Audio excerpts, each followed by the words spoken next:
This is Get Inspired with Dr. Barb. Hi, everyone. This is your host, Barbara Focatus, host of Get Inspired with Dr. Barb, podcast on education and innovation on education. I have a fabulous guest today, but before I introduce her, and that's not the first time she is on Get Inspired with Dr. Barb, not everybody is the second time, right? You have to be special to get on the podcast second time.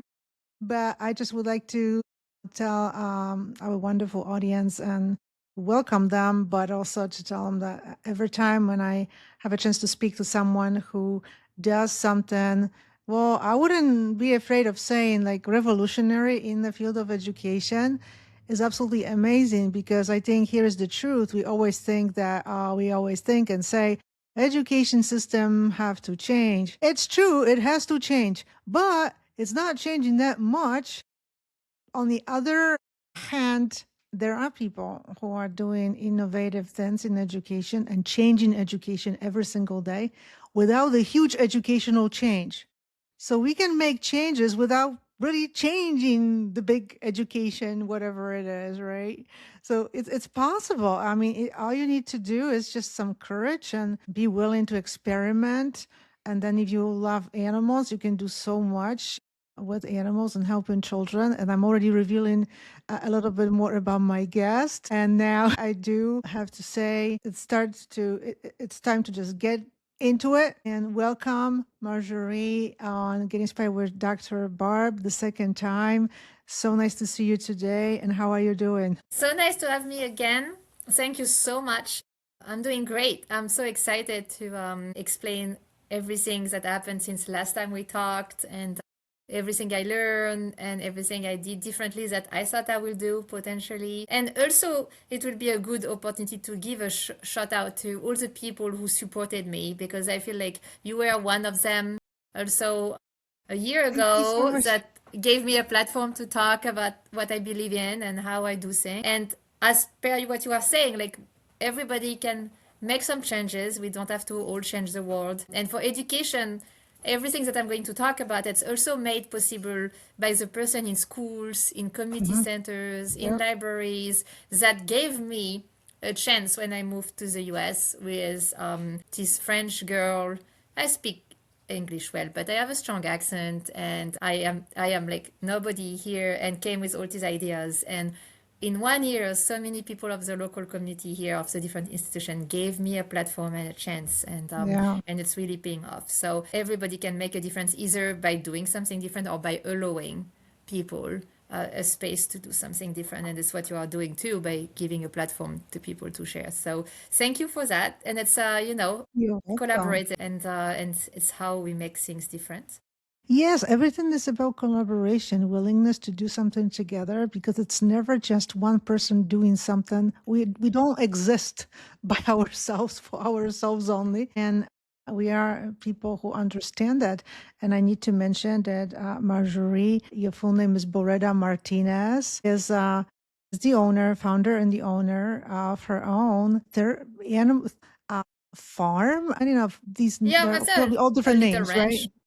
But but the specific name of your nice farm, their animal therapy animal farm. Yeah, it is kind of old ranch, right? And it's Le Petit Ranch. That's the Yeah. actual name. Yeah. Yeah, Le Petit Ranch. It's in Sheffield, Massachusetts. We built it from scratch, and what we try to bring to the community is animal-assisted education. Yeah. We have a classroom. The first building I built for Le Petit Ranch was my take on a classroom. So it's a classroom with 2 walls covered by guinea pigs cages, huge, huge cages with a lot of stairs and colors. The rest of the walls are different books of different languages, Spanish, French, and English. We have different types of seating. Most of the time we are all on the floor. And Yeah. the classroom is open on the paddock. So we open the door, and the horses are there, putting their heads through the door, participating. We also bring our chicken in the classroom.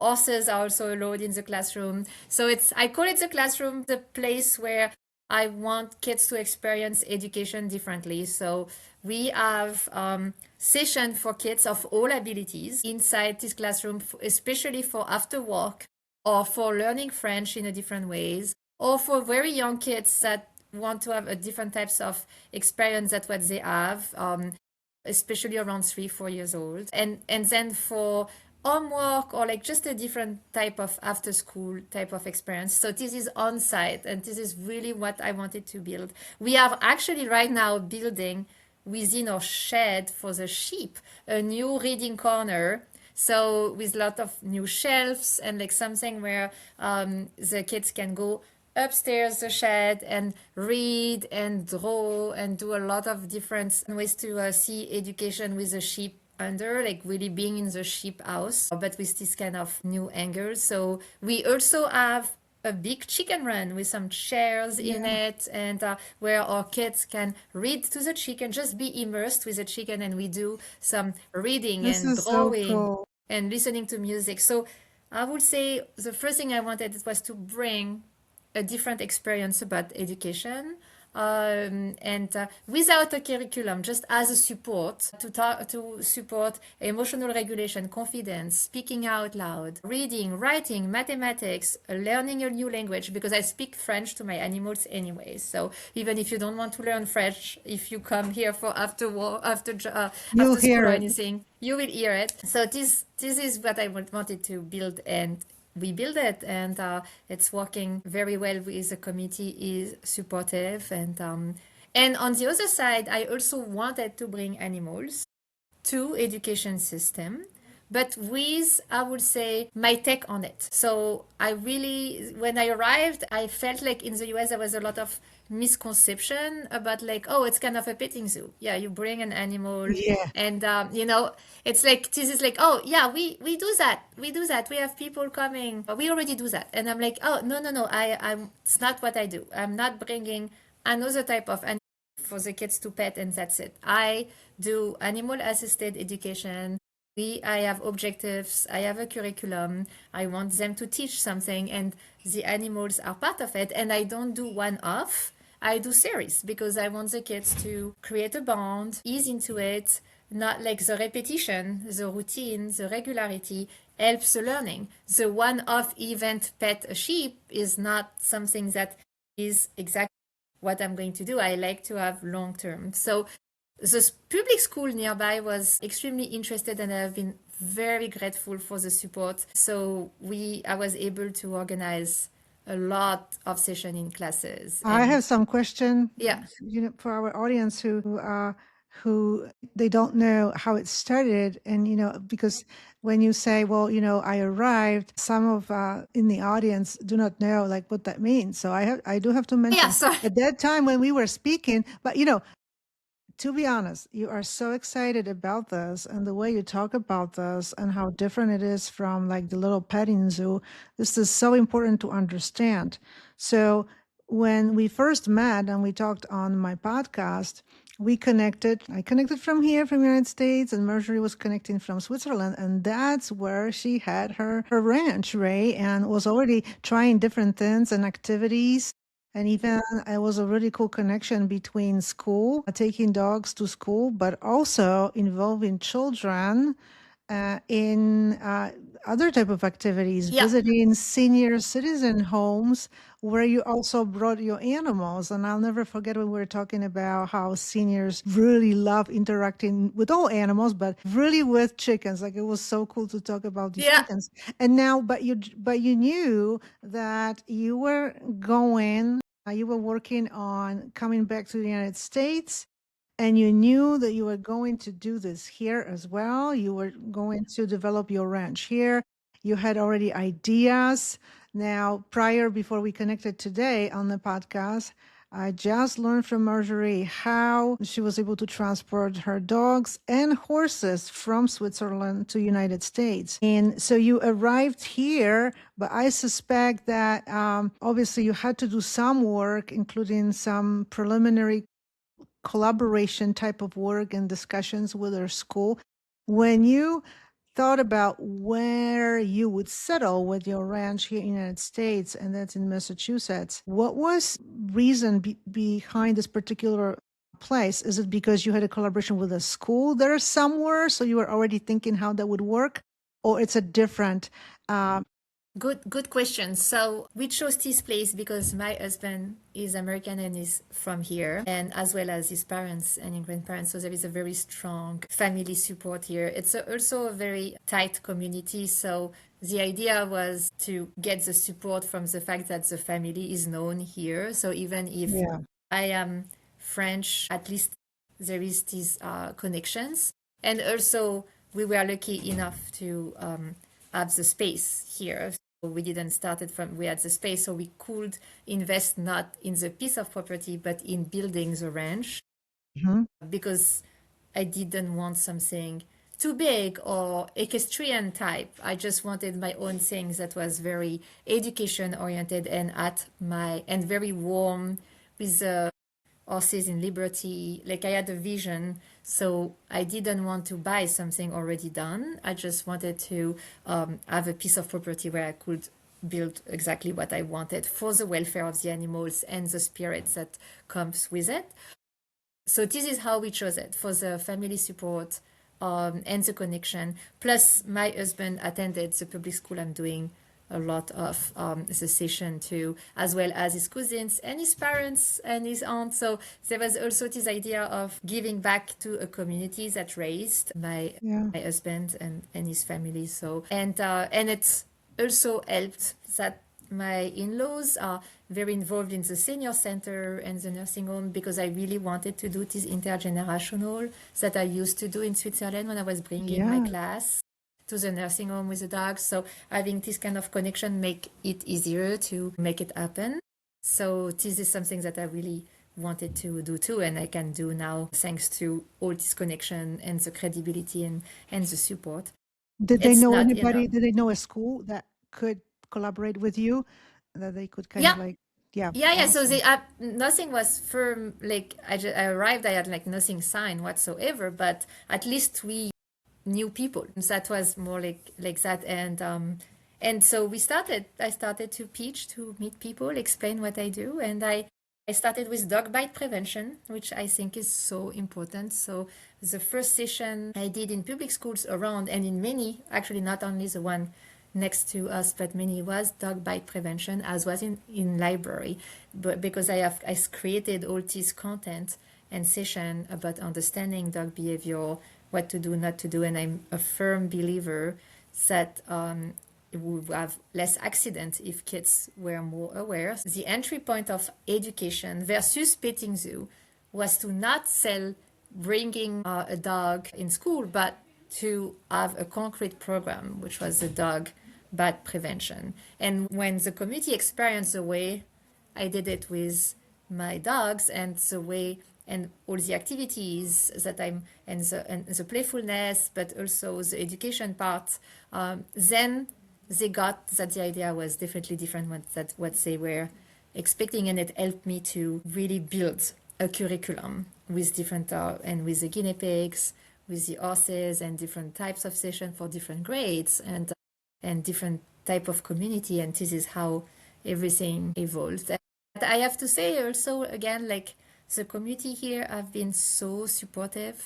Yeah. So many people gave me a chance, and then it just snowballed very positively from there, because kids like the ranch and it's like a safe space for them.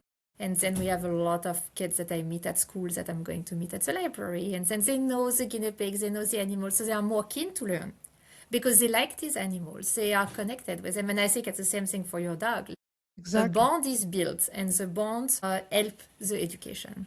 And then the regularity of seeing my face in the community, not just at school, but also at the library, at the senior center, just helps Hmm. to be part of, like, it's not just this dog, it's Marjorie and her animals, and she's going to teach us something about France. Like, I do some French immersion with the guinea pigs, or I do some crepe party, or I do like just a lot of different prehistoric times with dogs, and how to learn about history through the lens of the domestication of dogs, or This is different types important of to things. mention that you just, you just that you are there, you are present, and Yeah. they see you, who you are as a person, what you represent, and your credibility, plus your connections, right? Because the family being there.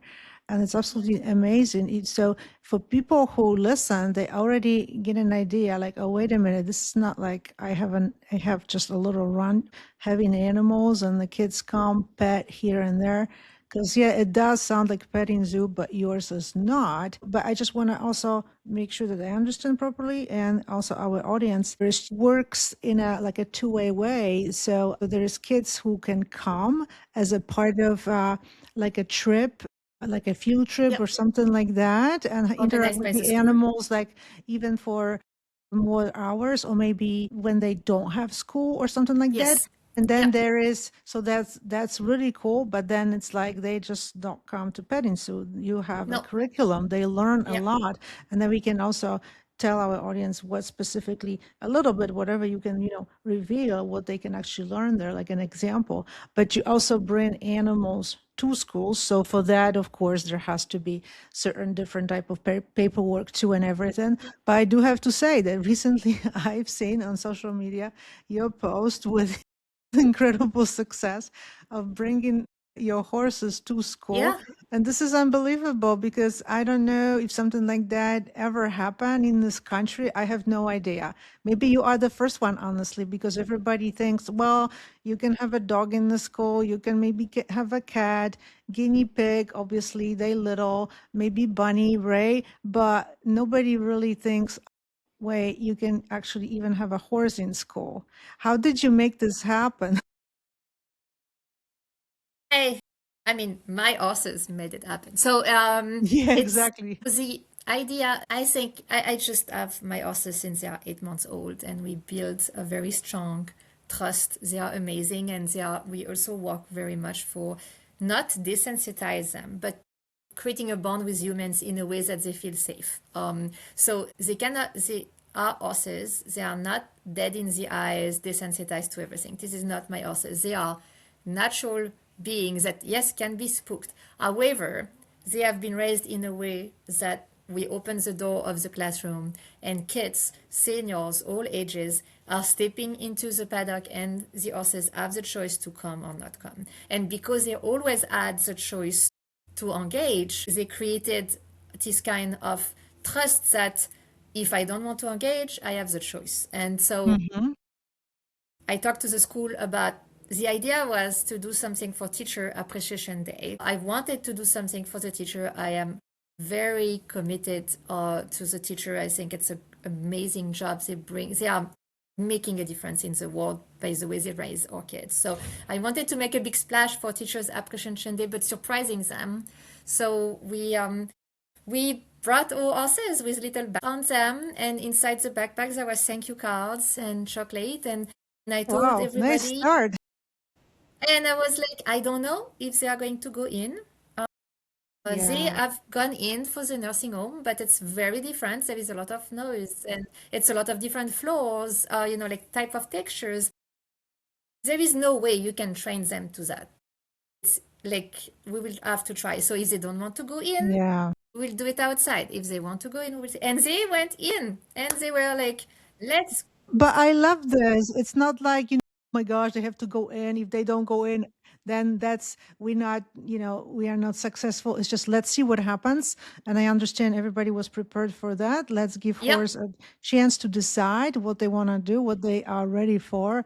This is absolutely amazing. But you already work with the school in terms of having children at your ranch. And then one day you just kind of like, hey, how about if I try to bring horses to Yep. the school? Is that what you did? Yeah, I was like, and the counselor who is working with me, it was Yeah. her dream. She loves horses. We have a lot of people who loves horses around, and she was like, yes. And the principal was like, yes, let's make it a surprise for the teacher. And we work together all the time. I'm also a mom of the school, and I also am always very transparent. My horses, they don't have a poop bag attached, so it can happen. And I asked the principal, is it okay? Otherwise, we just leave them outside. She Yeah. said it's okay. And then I'm like, they don't have shoes because Right. I don't train them for shoes because they are going to be uncomfortable, so I don't want that. And she's like, okay. And then I was like, and I don't want the ringing bell to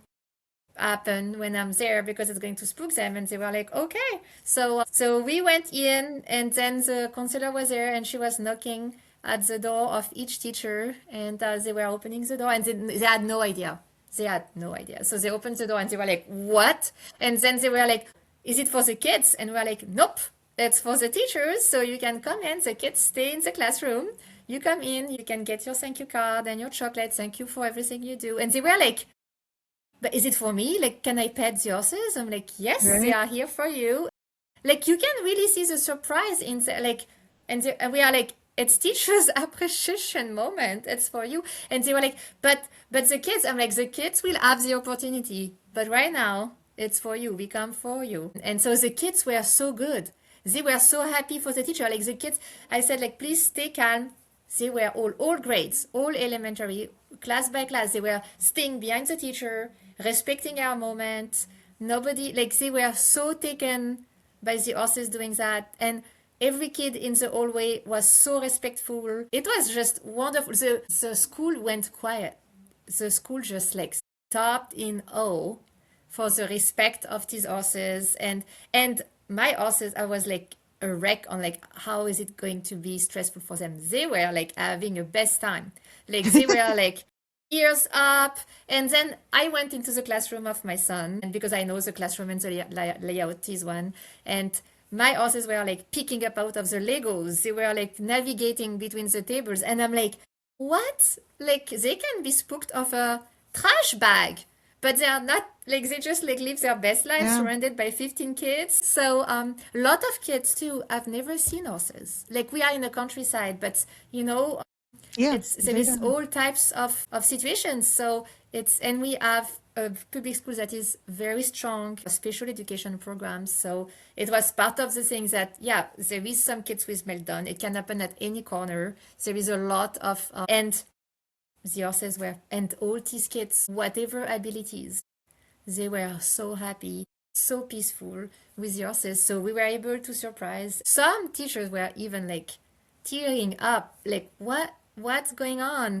Yeah. So it was really I really loved that we had this opportunity and that we could collaborate in the respect of the horses without rules of that I don't allow on my horses with everybody of every age respecting and making it happen for a great experience. I loved it because that's how you framed it. I don't know. They might even poop. Well, it might happen. I'm not going to take precautions that I normally don't take with them, right? So we'll just see what happens. So when I hear you that this was framed as let's do a surprise for teachers, Yeah. for their appreciation, and just bring horses to school, see if they, if they decide to come in, and just kind of like knock on the door and hi, here, my Yeah, and horses just say just came to thank say you hi.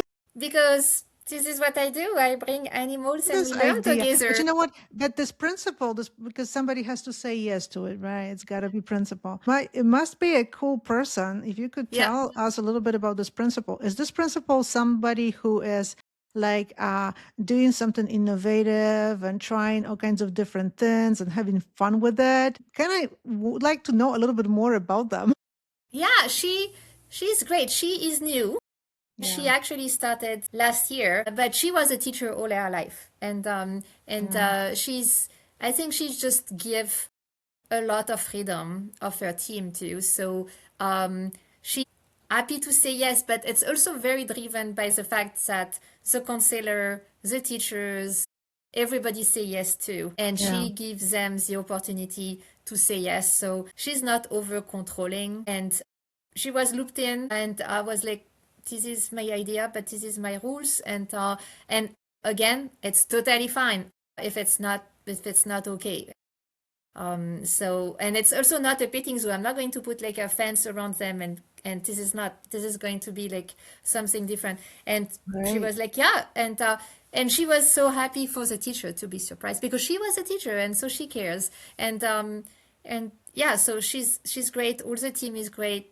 We got a grant for a curriculum it was actually the school applied for us. So we were able to fund, as a 501c3, we were able to fund monthly sessions for kindergarten and first grade with a full curriculum of all the different sessions. And the teacher, they said yes, they put it in their schedule. They are always behind it. I bring the guinea pigs for literacy night and for math night. And it's just like Petit Ranch, animal assisted education is just part of it, part of event, part of curriculum, part of the Mm-hmm. community, part of the after school for some of the kids, part of therapy for some of the ones that needs it. So it's just a very symbiotic relationship from us and school and senior center and library and community center. Everybody gets together because it makes a difference.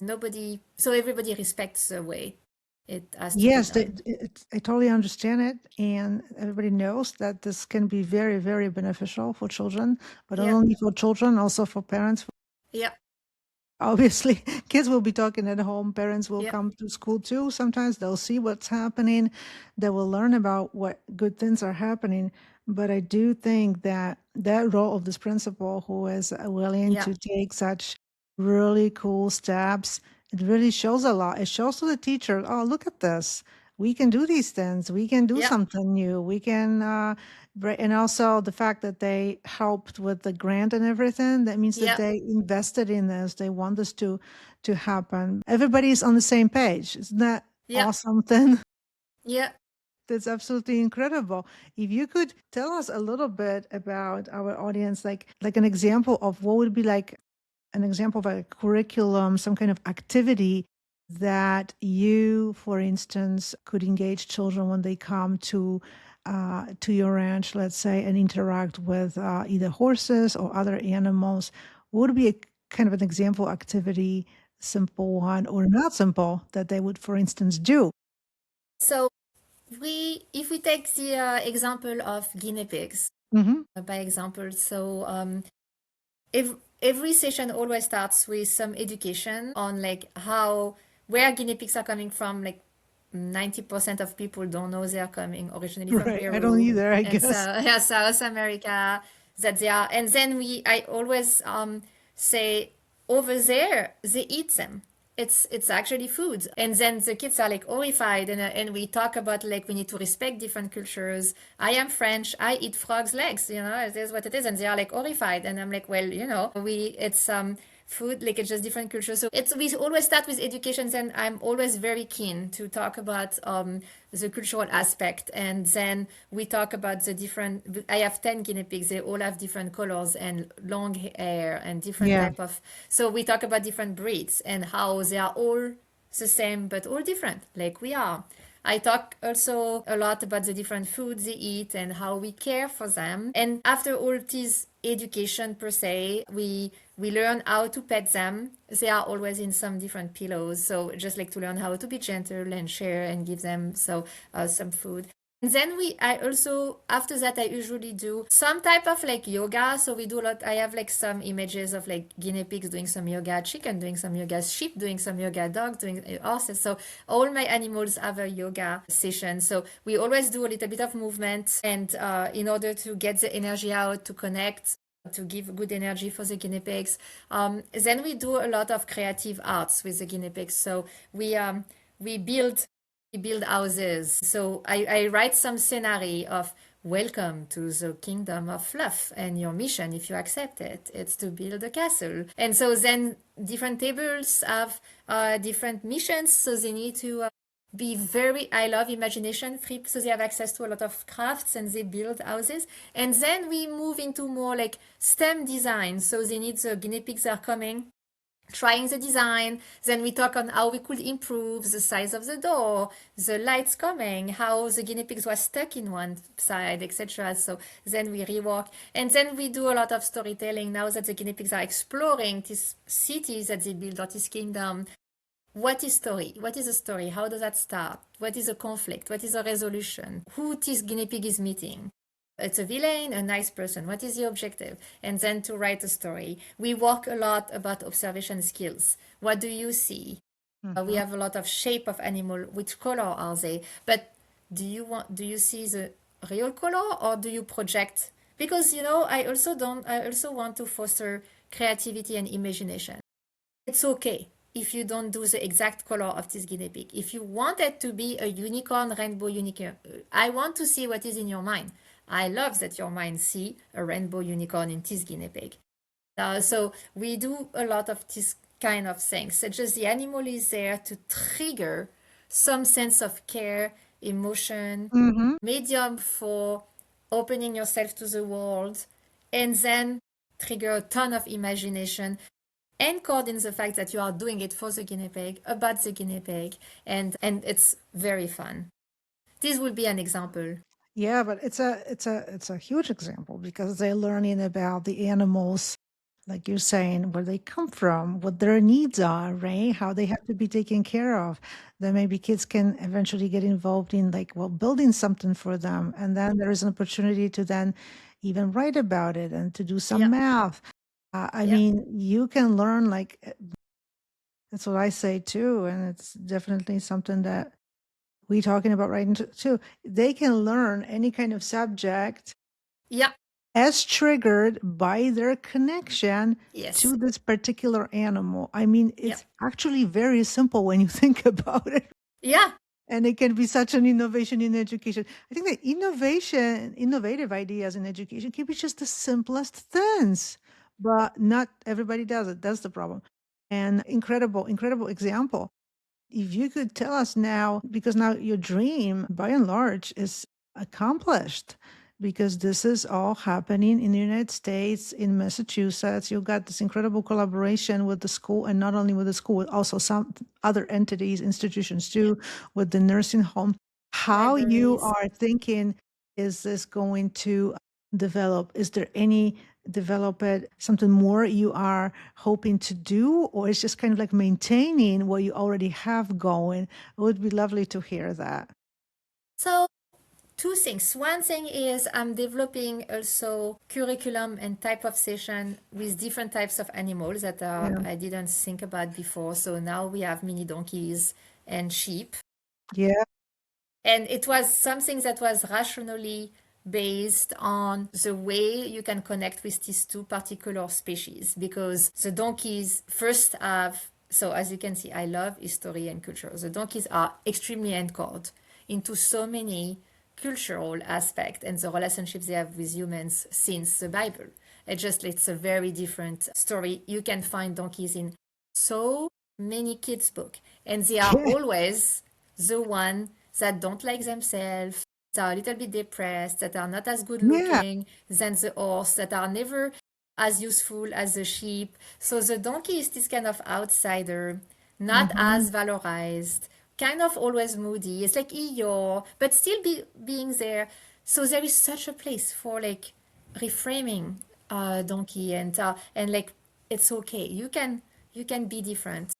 The libraries are working with me. They source all these books all around the libraries in the area about donkeys, and we do donkey time, and I work a lot with that. And also donkeys are so grounded, so non-spooky, so soft. So it gives very different angles. So I'm working on that to develop more about that. And the sheep Amazing. are also very different because it's all about shepherd and herd and trust, and it's there is no risk, there is no fear. I have a lot of patients that are special needs, and there is no rules. You can have this kind of special needs when you scream sometimes, or you have sudden movement. It can be a little bit stressful for the horses. There is rules, there is Yeah. electricity, there is still going on. Like you don't need to be behind the horse. Like the nicest horse can just lose it. This is what it is. So I really wanted an animal that bring this sense of freedom, out of rules, to be who you are, because there is like no type of danger, and also the sensitivity, like so much with the rule and the smell. And so we got some sheep, and we work on that, and we also do a lot of more like sensorial experience with them, and as well as the reading corner. So one development is really developing with animals that speak to me, and then I have a purpose for based on what I learn with the community. And the other development will be just to get a long-term program with as many school as I can, right? Because I'm just like starting with other school and really anchored these ideas that the animal assisted education as a curriculum for every grade in elementary with proper objectives and learning, feedback from the parents, feedback to the like something that is very official and that is not a visit of an animal, that is part of the curriculum for learning history, writing, and reading languages, etc. Exactly. But that's just so amazing because, yeah, thinking intentionally about these animals and also like rewriting what we think about them. Yeah, that's right. They appear in many of these stories and in certain ways, obviously. But I have to tell you something I've been recently following, and I forgot the name of this account. And it's an account that has sheep. They have it's a farm, it's a sheep farm, but it's just like it's just amazing. I can tell these sheep, they are pets. Maybe not only, I'm not sure, but they just like amazing. It's a huge account. I can see clearly Yeah, that they posting a lot of things on the on social media just to show their incredible sheep. And it is so much fun to watch them. And they like so like unbothered. He's just like standing there and all of a sudden lets out this very distinctive sound that sheep yeah, do, yeah, yeah. and that's it, it's done, That's and it. he still stands exactly the same way. I just love it. No, it's and there is so many breeds, different types of wool, and they see us, they see a human, and they make this big sound like, "Whoa, a human is going to come to give us grain." They are just like every time Yeah, it looks like it's the first time. And also, I was reading a lot about like what does that bring you as a person when you become a shepherd. And I feel like this image of shepherd of community is something that has been distorted in the culture sometimes, but it's very strong. Like how you lead, how you guide, how you protect, how you give a sense of belonging and a sense of safety in the world we live in, where there is no, it's confusing what's going on. Like the rules are changing, and going back to the idea of like just be the shepherd you would like to have and treat people. And so that's also what I wanted people to experience, and for that, having the animals that carry that are very important. and So this it's is all very amazing. intentional. Yeah, because you can, I see how kids we visit, how they Yeah, learn so much about my dog, how she acts, and you can like apply this.